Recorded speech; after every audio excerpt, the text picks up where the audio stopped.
I need this microphone. Yeah, you do. It's hard to hear back there. Okay, here we go. All right, like you said, I'm Jeremiah Jones. It's kind of awkward because it was hard to get here. You know, I'd never been here before in my life. Never knew where I was going, so that's why I came in all flustered. But I joined the Army 1989, February 28, 1989. That's the only date I really remember other than that date right there. You know, not everybody else, they remember their dates when they got out, remember their basic training dates, remember their drill sergeant's name and all that. I have no idea. I don't even remember none of my drill sergeant's name. I just remember when I got off that cattle truck, there was a drill sergeant about on the second floor. I swear he was staring at me. As soon as we turned that corner, he jumped out of the second floor and came straight to that bus and snatched me out of the window, took my bags, dumped them all out on top of me, and you all know the rest. Whichever basic training or anybody in the military knows, you know, and from there it was all uphill. And just like everybody else, what the hell have I done? You know, so I know we're talking about Iraq, but the story about me, I joined as a mechanic because my grandfather was an Air Force mechanic. And you know, the Air Force dudes, nothing against the Air Force if any of y'all are in here, but the recruiters are never there. They're never there. And I wasn't smart enough to begin with to get there. So I walked past the Marine recruiter, I'm like, oh no. Oh no. That guy looks like he's ready to kill somebody. Then the Navy recruiter, my mom already had me brainwashed, you know, boy, that's too much water. You can't get on that boat, they'll have you in some submarine and you'll never come back. You know, I'm like, well, I ain't stopping by the Navy guy. Air Force dude ain't here, so I'm on my way out the door. So this big dude grabbed me and said, hey son, what are you here for? So I wanted to join the Air Force and be a mechanic, just like my grandfather. Well, we got that. You know, oh yeah, you'll be working on Chevys, Dodges, Fords, you know, airplanes, helicopters. Sign me up. 3 days later, I, Jeremiah Jones, do solemnly swear to uphold the Constitution of the United States. And we all know that recruiter lied to me. He lied to me, and I came back after AIT looking for him. The whole building was gone. That was in Three Rivers. They moved the building to Niles, so I went to Niles looking for him. He had already PCS'd and went somewhere else. You know, so first duty station was in Germany. I was in Nuremberg, and I was 18 years old. I was just turning 18 when I joined in January, joined in February, basic training, got to Germany, still 18 years old, Desert Storm. I went as a mechanic, and that was the only time in my 25 years in the military that I did my MOS. You know, so Desert Storm wasn't bad for me. I was an E2, you know, I worked on Humvees. We supported a Special Forces medical unit. And the one thing I did was follow Cup Bs around with my contact truck and a wrecker, and we had fixed cars that would get, or fixed vehicles that get blown up on the front, as they say. You know, we were following 1st Armored Division in their zigzag formation, and once we got to the berm, that's when we stopped, and that was all I remember, Desert Storm, rather than working on the cars, and it was hot. You know, it was 136 degrees in Kuwait when we left and when we got there. It was terrible. So fast forward, PCS from Germany to Fort Hood. I hated Fort Hood. I hated Texas. I hated that place. Because I went from vacation land in Germany to real active duty. You know, like real, like it's a different world. It's like National Guard and active duty. They're two different worlds. You know, and me and the first sergeant didn't get along, so come time to re-enlist, I'm like, you know what, I'm out of here. You know, I'm leaving. So I got out in 1995, worked a few factory jobs, worked at the Hummer plant, worked at Contec in Dowagiac, worked at Do Well in Dowagiac. Factory work don't work for me because it was so repetitive. You know, I started doing drugs and being really stupid, making dumb choices in my life. So my wife, I met her in Germany. I skipped all that, but met my wife in Germany. She was in the military also. I got her pregnant. She gets out after 2 years, and we're together here in Michigan. She's working at a factory. I'm working at a different factory. She wants to join the National Guard or Reserves to finish her term because she only was enlisted for 2 years. So She went and did that, went to some unit in Indiana. She sat in the lobby and at the, I forget what the Readiness NCO station. She sat there for 3 months, never gave her a job, never did anything, and she would get a check. So she's like, I'm tired of this, I quit. Got a check every month for 2 years, and she never showed up. No AWOL letters, no nothing. I'm like, man, I should have joined your unit. So she said, well, I'm going to go try the National Guard. There's a station in the Dowagiac at the Armory. So I went with her. That recruiter told us $6,000 for enlistment bonus, and both of us were mechanics. 3 days later, I, Jeremiah Jones, solemnly swear to uphold the Michigan Constitution, and I just, oh my God. So she joined also, finished her career, if you want to call it that. I stayed in because I seen technician jobs up on the wall. Sergeant Hoffman back there he was working there as a supply sergeant. So I took a technician job in 2004 after being in the National Guard for 3 years. And it was a good job. I was a mechanic. I was 7 miles from my house. I worked on vehicles in my unit. I was a mechanic. This is great. But then I'm like, I got to be in the Army until I'm 62 years old. And National Guard is cool. It's just not my thing. So it was an active duty position that came up. I applied for it. 3 days later, I get orders to go to Iraq. But I can't go as a mechanic. I'm going as a truck driver because they were taking soldiers from all over the state to fill one unit, and it was 1461st Combat Het unit. And the HETs are the vehicles that transport tanks like M1s, Bradleys, M60s, and pretty much that's it, the Strikers maybe, just the big vehicles. And this is the biggest vehicle in the fleet in the military. So we get to Iraq, and I'm a driver for one of the HETs. I'm a staff sergeant at the time, and we're convoy commander for the HETs, but we have an active duty unit or another National Guard unit as the gun trucks. Treated us like crap, so every time we go somewhere, they'll just drop us off at the gate. We don't know what's going on, or they would leave us on the road. That's pretty scary, in the middle of Iraq. The most dangerous place in the world for Americans to be is scary. So our battalion formed an internal gun truck team. So I applied. And I got interviewed by 3 colonels, 3 sergeant majors, my commander, my first sergeant, and I was pretty gung-ho because I believed in what we were doing. I'm getting ready to get emotional.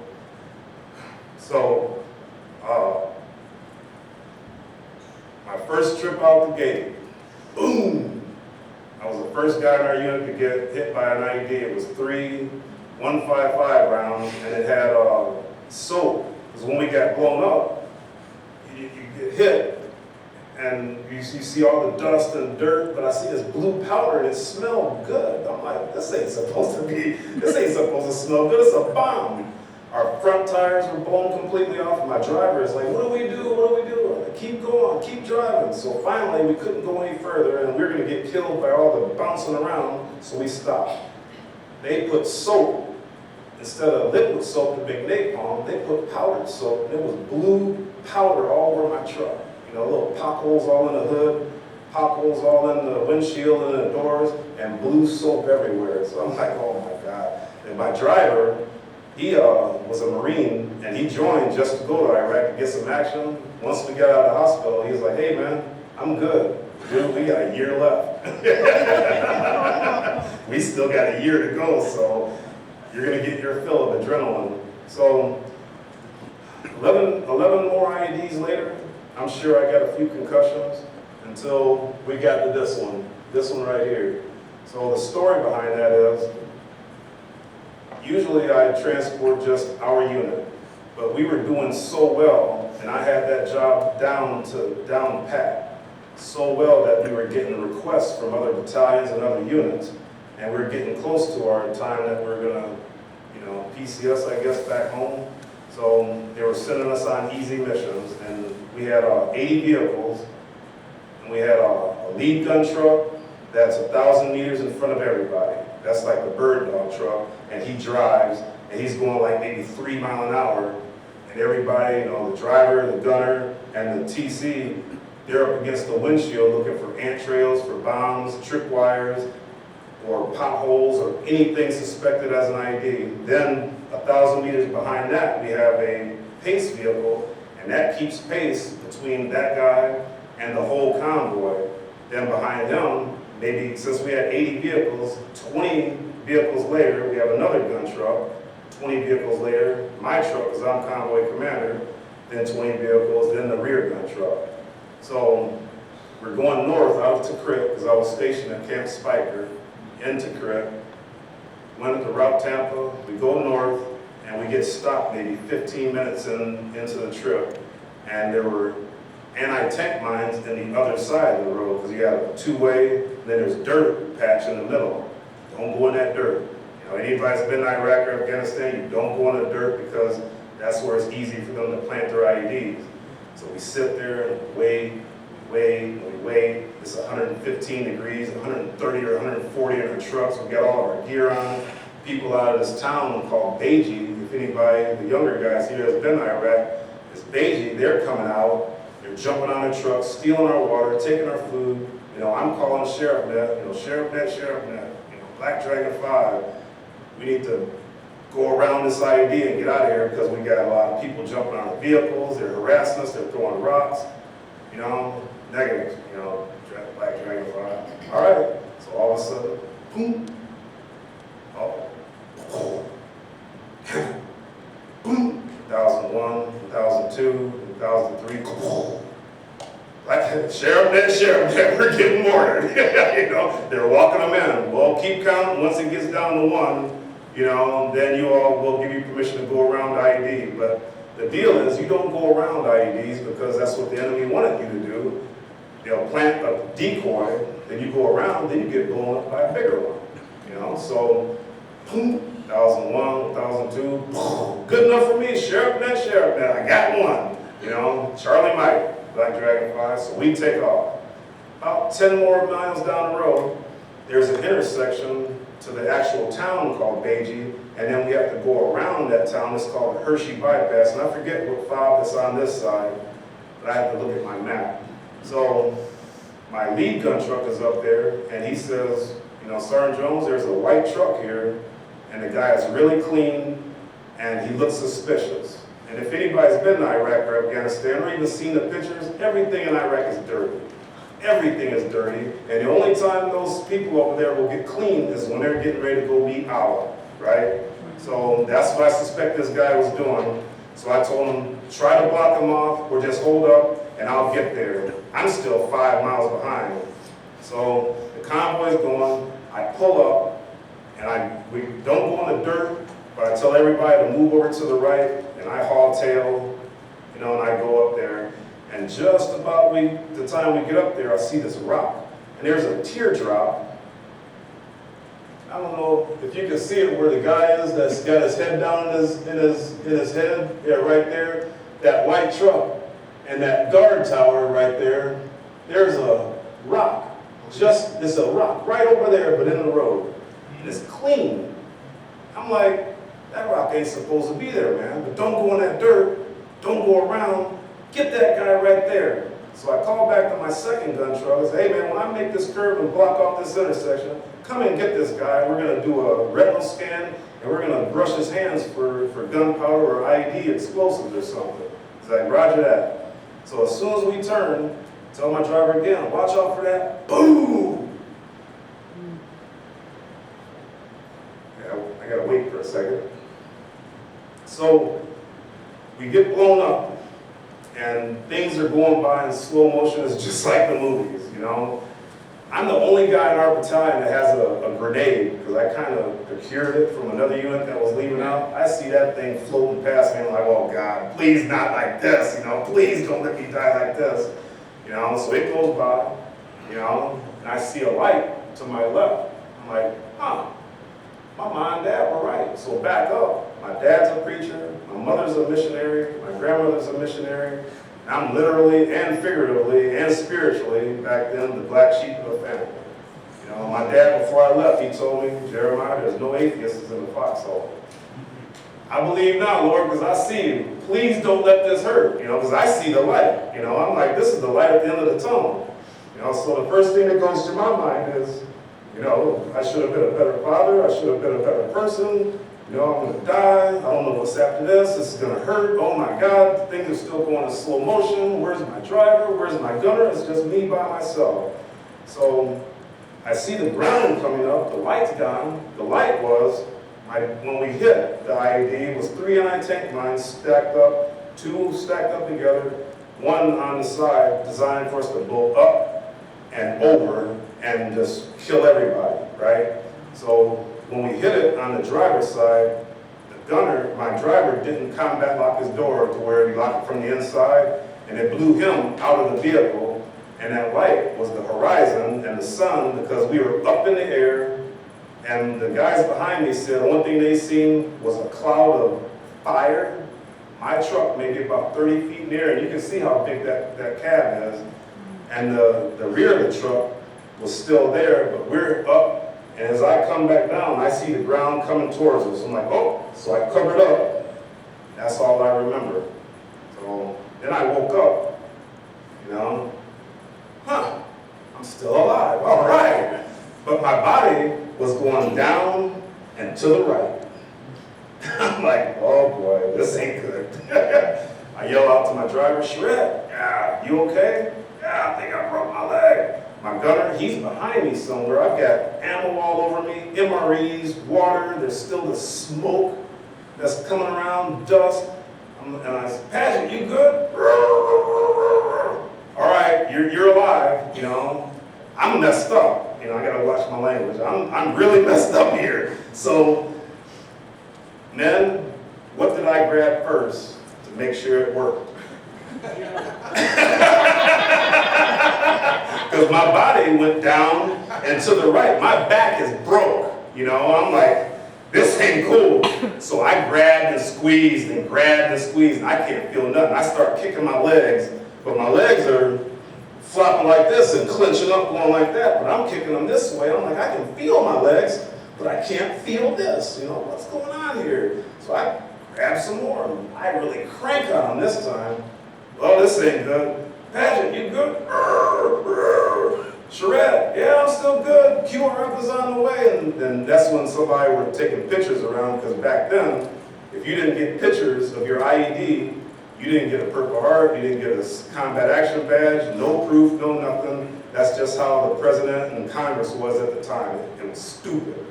I won't get into the politics. So this door opens up, and the guy says, hey man, are you okay? Look at me, dummy. My back is broke. I can't feel my jump. So I pulled out my K-bar, and I'm about to stab myself in the leg, or I'm done. I'm going to stab myself, and if I can't feel it, I'm out of here. So well, before you do anything stupid, let's pull your gunner out. Pull my gunner out. So all this time, we all wear the same uniform. We got the no-neck suits. They're all the same color.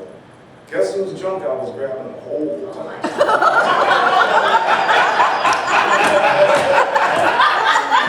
So when we got blown up, my gunner hit his ribs with the 50 cal butterflies, and it broke his ribs. So he can't breathe. The only thing he can do is hurt, because it hurts, And if anybody's ever had any broken ribs, you can't do nothing. Everybody lived in this, so it's going to be funny. It is funny already, because I'm grabbing another dude's junk, thinking it was mine. So when he pulled him out, I'm like,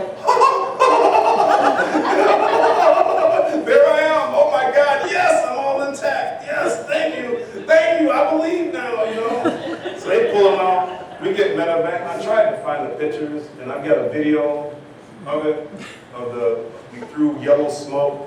And the infantry guys, I'm a mechanic or a truck driver. Them infantry dudes are running around, I got a wire. I'm like, stop, man, get out of the truck. No, because they're about to blow us up again. I lived through that. I'm good right here. So they had to pull me out of the truck. And then when they did, I stood there. I'm dazed and confused, can't feel this arm. And I turn around and I look at what happened, and that's where I fell down, right there. And the guy was going to take a picture, and that look on my face really wasn't pain because I'm in shock. I was getting ready to tell him, get the blanket camera out of my face. That's what I was about to say, you know. So we got medevac, and all three of us are in the helicopter. My driver broke his leg, broken ribs, traumatic brain injury. My gunner, broken ribs, dislocated hips, traumatic brain injury. Me, I lost feeling in this arm from here to here. Makes for a good parlor trick. If I'm not looking, you can stab me in the arm, I don't feel it. But the feeling comes back. But it's weird, but if I see it, I can feel it. But if I don't see it, sometimes I don't feel it. You know what I mean? My hips are still out of joint. So we're flying to Crit Hospital, and we're only like 50 feet off the ground, the Black Hawk. And you can put the picture up there if you want. And I look down, and I can see Iraqis. I'm like, dude, go higher. You know, we can't because, you know, the Air Force owns the canopy over 200 feet. So my driver, he's passed out because they gave him some morphine. My gunner, he's got an ice pack on his lap.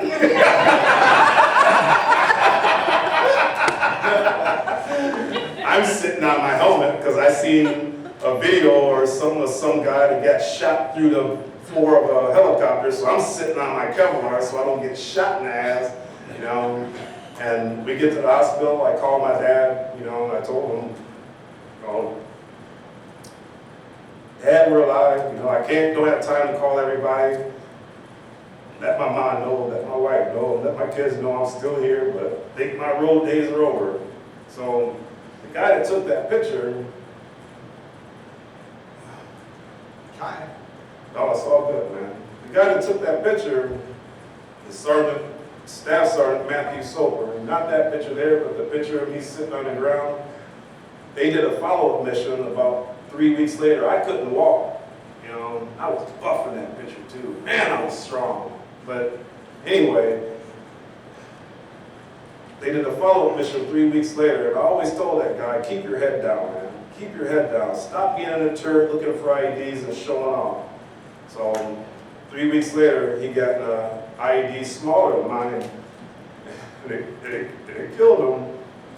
And I blamed myself for 13 years. I thought for sure that it was my fault because I fired him. I fired him and I put him in the barracks and I put him on CQ duty for the next 8 months because he didn't follow my direction. I'm like, now he's dead and I should have fought harder for him. I should have fought harder for him. So I met his mother. I talked to his mother when we got back. That was the hardest thing in the world to do, is to tell a mother about their son that you were in charge of. Because I didn't promise everybody I'd bring him back because I didn't know who I was going to be in charge of, but our commander did, and I felt like I failed him too. You know, so she told me, Jeremiah, it's okay. And I've kept in contact with her since 2009, and I just visited her not too long ago. I found a flag that we all signed, and her son signed that flag, which we're not supposed to deface a flag, but we're in Iraq. I've been blown up 13 times at this point. I didn't think we were going to live, so, you know, what are you going to do? Bend my dog tags and keep me in Iraq, you know? So, I don't know, that's pretty much it. Yeah, and that's the picture of me. I'm pointing at the computer screen. That's my battalion commander, my sergeant major, and in one of those pictures you can see my crutches. Yeah, and I couldn't walk for like 3 weeks.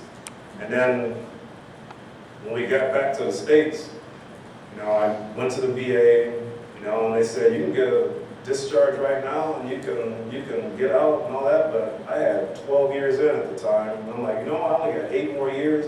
And I seen other soldiers that were in that couldn't go to Iraq, and they wanted to go to Iraq, but they couldn't because they either had bad teeth, some kind of like diabetes, sleep apnea, something like that. And I've seen grown men start crying, so I stayed in for them, and I stayed in for Sergeant Soper, you know, and I wanted to be an example for everybody else on what to do, you know, and I love my country.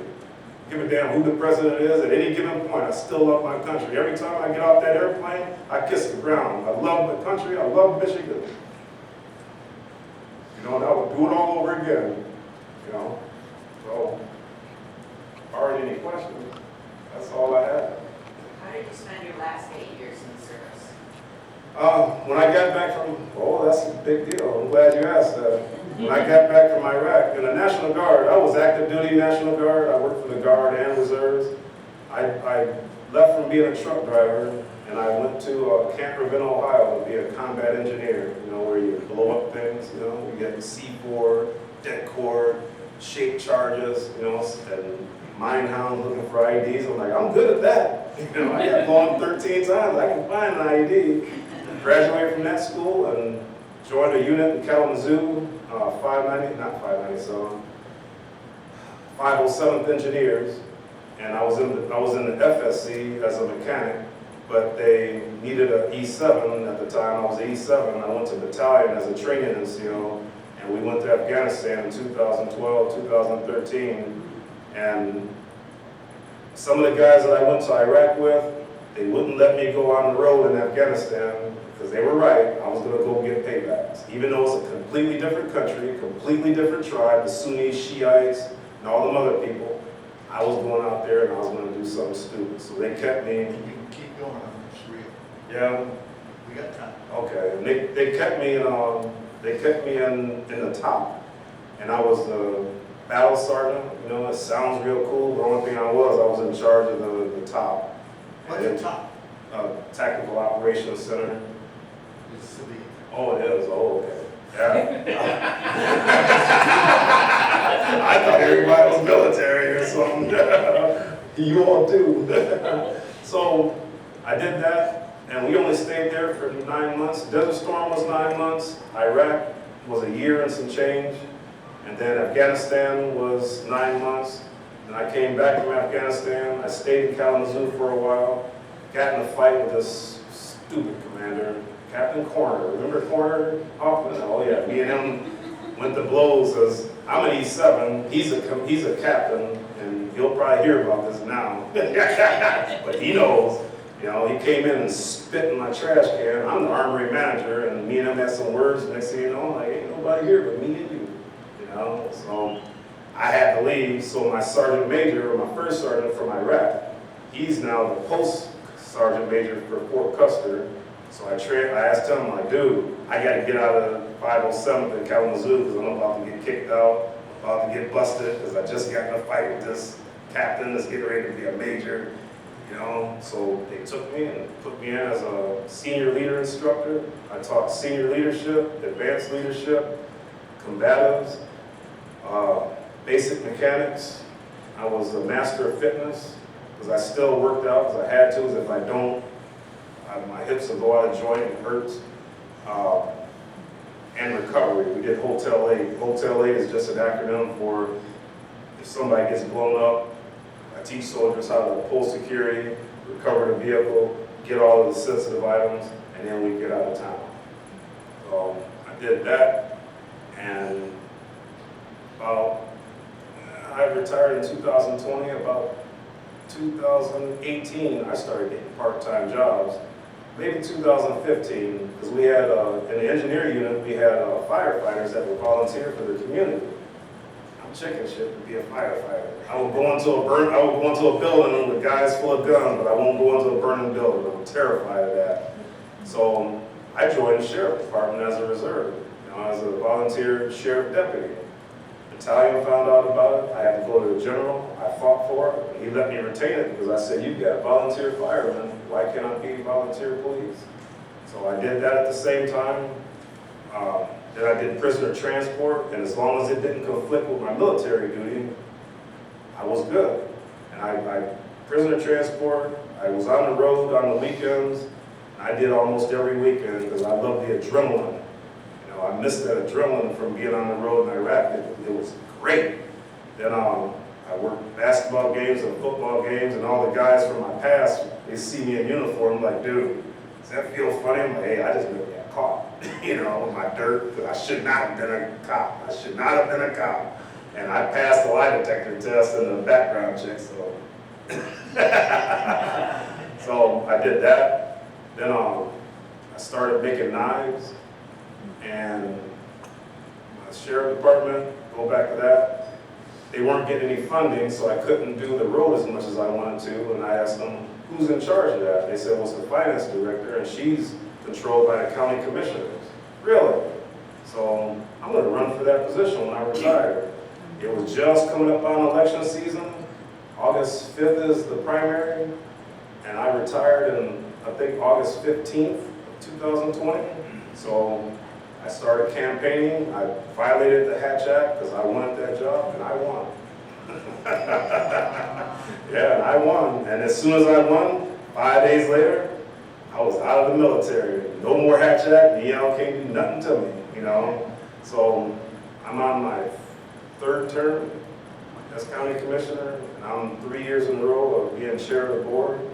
So I'm chair of the board of Cass County Commissioners. I'm in charge of District 4, that's Pokagon Township, Howard Township.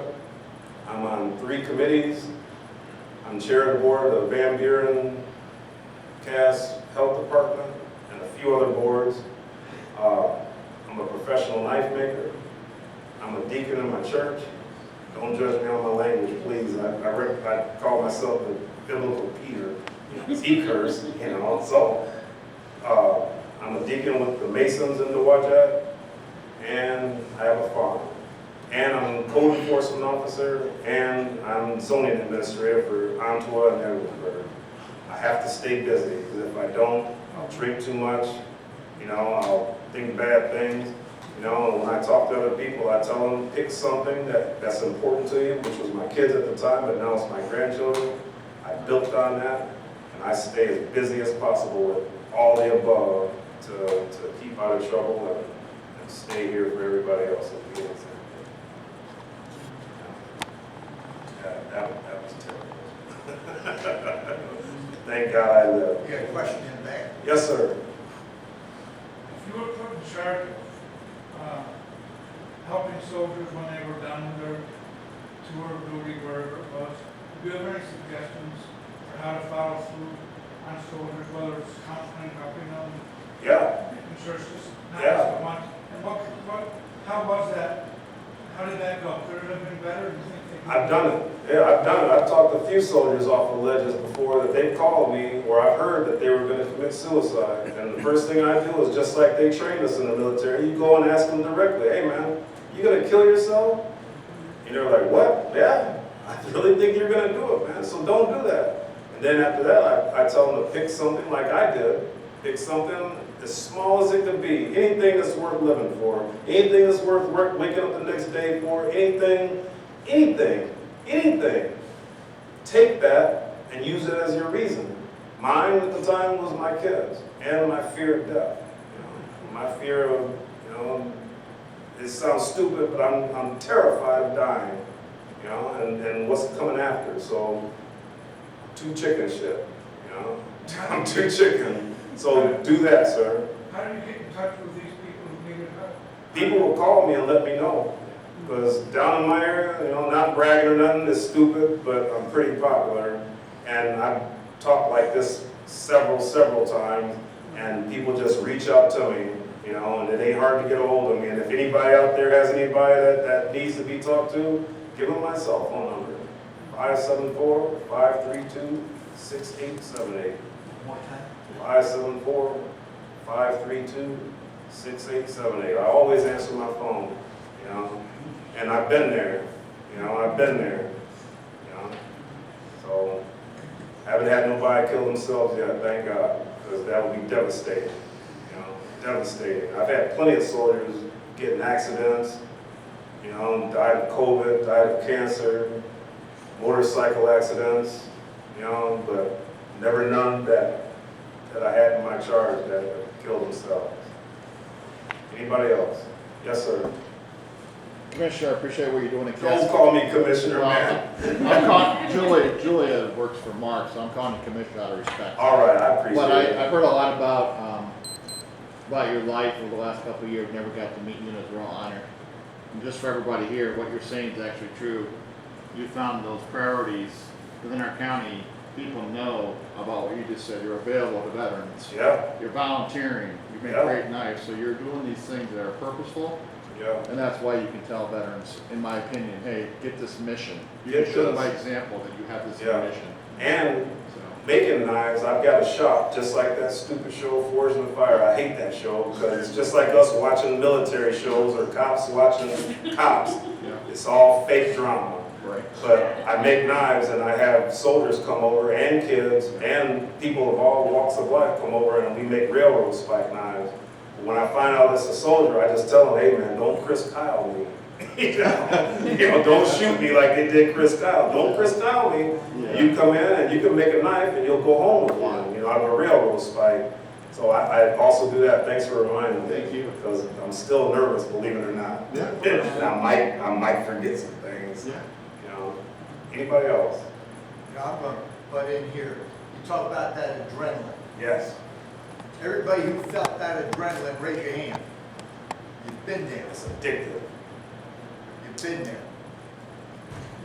Yeah, the adrenaline rush is addictive.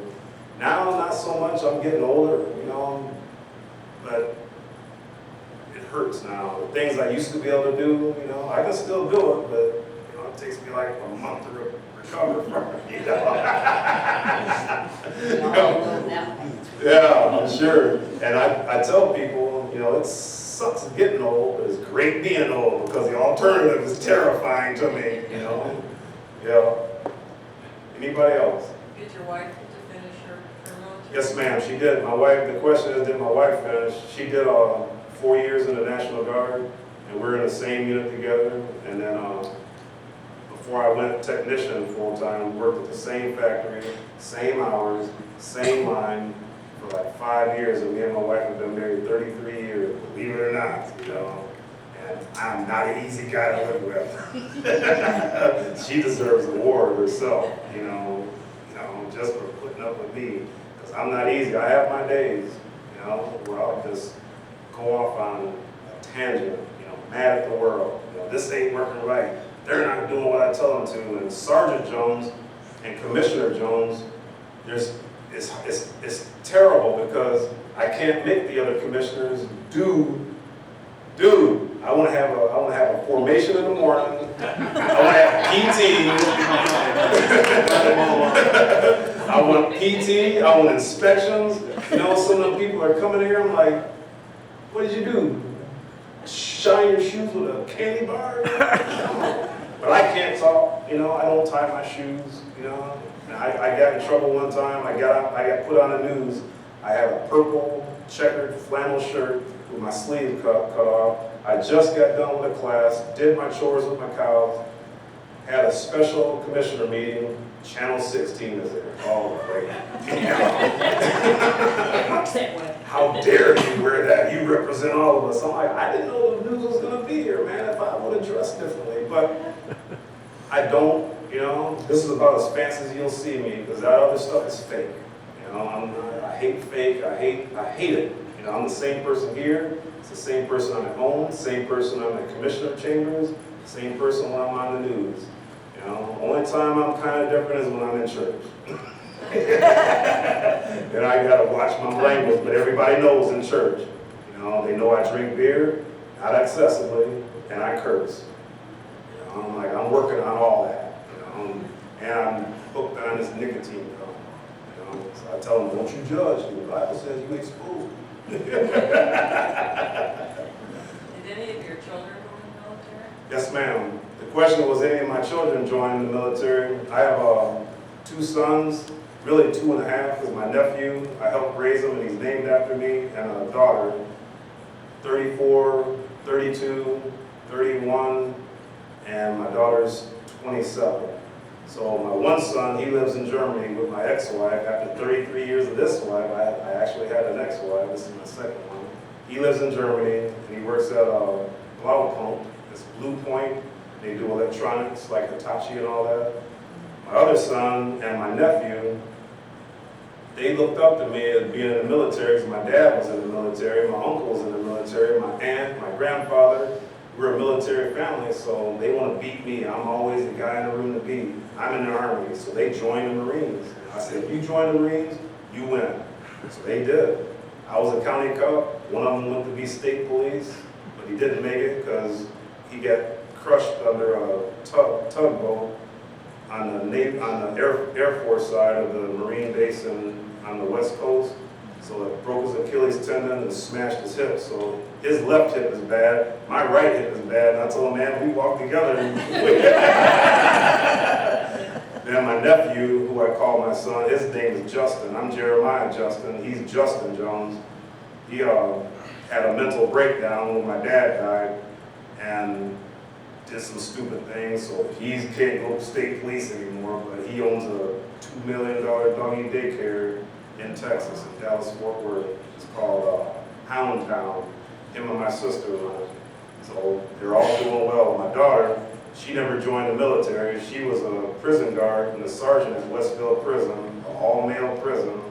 And she would send me videos all the time of her body blocking some prisoner. But one of the prisoners spit on her. She beat him up, and then they fired her. So Dad's proud, you know. Somebody spit on me. Those are fighting words. So I paid her rent for the next 6 months until she got a job now in Indiana at the Goshen Probation Center. She works there now. And she's working on being a sergeant or lieutenant there also. So we're a strong military, God-fearing, country-loving family. Amen. Yes, ma'am. Anybody else? Good. Thank you, Jeremy. Thank you.